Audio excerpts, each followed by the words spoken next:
অবশ্যই আমরা মনে করি আমরা সবাই বিশ্বাস করি আমরা ওরকম মাইন্ডসেট নিয়ে যাচ্ছি ইনশাল্লাহ আমরা চ্যাম্পিয়ন হতে যাচ্ছি। নেদারল্যান্ড সিরিজের পরে আসলে দলের যে ডিফেন্সিভ অবস্থাটা এখন কি অবস্থায় আছে, মানে পাওয়ার হিটিংয়ের একটা প্র্যাকটিস হলো, আদারওয়াইজ যদি বলি অন্যান্য বিষয়ে যেমন ফিটনেস ব্যাটিং সব কিছু মিলে কতটুকু প্রস্তুত আসলে দল? ড্রেসিং রুমের অবস্থা সবসময় ভালো ছিল, ওভারঅল আমাদের প্রিপারেশন খুবই ভালো হয়েছে, ফিটনেস থেকে শুরু করে নেদারল্যান্ড সিরিজ, তো আমরা সেখানে ভালো কিছু আশা করছি। আফগানিস্তান আছে গ্রুপে, শ্রীলঙ্কা আছে, আবার আমরা যদি আসলে আবুধাবির রেকর্ডটা দেখিয়ে রাখি খুব একটা ভালো না, আমরা দুটো ম্যাচ খেলেছিলাম বাট খুব একটা ভালো করতে পারিনি। কোনো কারণে মনে হয় কিনা এবারের দলটা আসলে অতীতের সব রেকর্ড ছাড়িয়ে দিতে পারে, কারণ আমরা 2012, 16, 18 তিনবার ফাইনালে উঠেও আসলে চ্যাম্পিয়ন হতে পারিনি।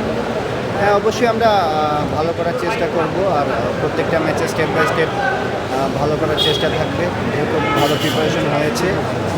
ওভারঅল যদি বলেন আমাদের মেইন লক্ষ্য চ্যাম্পিয়ন হওয়া, আর আমরা স্টেপ বাই স্টেপ ভালো খেলে আমরা ভালো একটা টুর্নামেন্ট।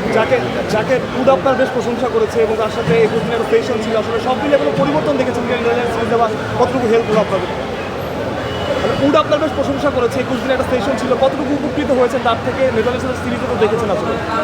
না, ভালো, জুলিয়ান আমাদের নিয়ে খুব ভালো কাজ করেছে, স্কিলগুলো খুব কাজে দিবে আশা করি, যে যে টেকনিকগুলো শিখিয়েছে কিংবা যে নতুন কিছু নিয়ে আসছে যে ব্যাটগুলো, তো এই সুইংগুলো অবশ্যই কাজে দিবে, তো ভালো ভালো সময় পার করেছে। জাকের, আপনারা ভয়ডরহীন ক্রিকেটটা খেলছেন এবং শুরু থেকে শেষ পর্যন্ত এটা বড় মঞ্চে আপনারা কি মনে করেন কতখানি হেল্প করতে পারে? ঠিক এরকমভাবেই খেলতে হবে, বড় মঞ্চ, সিরিজ সব কিছুতেই একই মাইন্ডসেটে খেলতে হবে, তো আমরা অ্যাজ এ টিম এরকমভাবে খেলার চেষ্টা করব। এবং আলাদা কোনো প্ল্যান থাকে কি না এই ভয়ডরহীন ক্রিকেট খেলার ব্যাপারে? আলাদা না, just focus on our basics, that's it. এই লাস্ট